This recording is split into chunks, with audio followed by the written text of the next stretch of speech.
Hi, my name is Jordan, and I'm going to be talking about my cultural experience as an intern in Shanghai. I've been in China, well, my total duration is for 6 weeks, and throughout that time, I'm obviously doing my business internship in the city of Shanghai.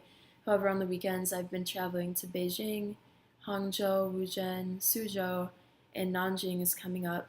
So I think I'm definitely getting a full faceted and holistic exposure to China, which has been super cool. Both the modern, innovative areas as well as the historic and more traditional areas. Along with that, I have traveled to Central America, Europe, obviously North America. However, not much could have prepared me for coming to Asia for my first time. It's just so incredibly different and has like a completely different history than the Western world does, which is fascinating. But some things I'm like, oh, that doesn't really make sense. However, I'm sure it's vice versa.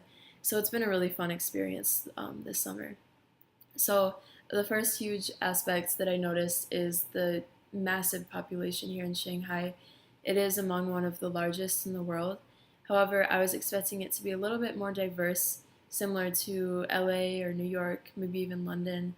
Um, I am often having my picture taken or people staring at me, which is kind of bothersome. However, it's just people are curious because they aren't really exposed to non-Chinese people in their media. So that's another huge aspect is the kind of more strict and controlling government here. Although I haven't felt, um, constricted or oppressed whatsoever. That's really bizarre.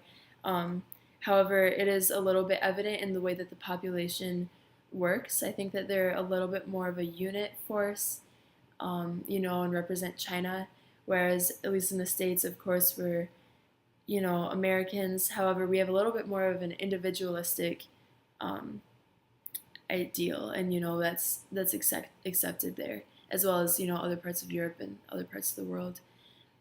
So in addition to the government, the law enforcement here is pretty prevalent, but I really like that. I feel super safe, and they're all really respectful and helpful.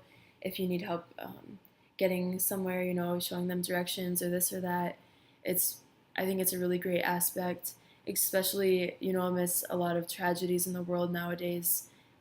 Being so comfortable and safe in a foreign city where I can't even speak the language is really, really awesome. Another big aspect is the food here. I personally am not a fan of traditional Chinese food, although I like American style Chinese food. But that doesn't stop me from eating and enjoying food and staying healthy here. I can find a steakhouse or fast food, if that's on the menu. Really anything. I eat a lot of Italian and Mexican as well, so that's really awesome. Of course, this is a huge city, so the culinary options are endless. Another big aspect about the culture, I think it's pretty apparent worldwide that China's huge about manufacturing. So it's really, really cool to go and see the fake market, which I don't really respect. Knockoffs or, it's illegal. However, it's really cool, and it makes me double think when I see something designer. I'm like, oh, is that, like $20 or $2,000? It's kind of cool, like interesting to see. Um, yeah, I mean, it's fun to get gifts for people and bring things back, but it's a little interesting. So in conclusion, I think that I would totally come back to Shanghai in the future.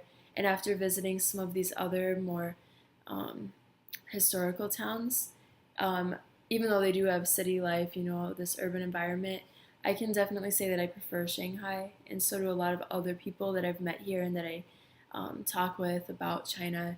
It's just an awesome, awesome, exciting city, a great blend of the old and new, which is cool. So definitely come here um, open to new things because a lot of things don't make sense to me. But it's been a really fun time. I'm excited to go back to America for the 4th of July, but this has been an awesome experience. Nothing like it. Thanks.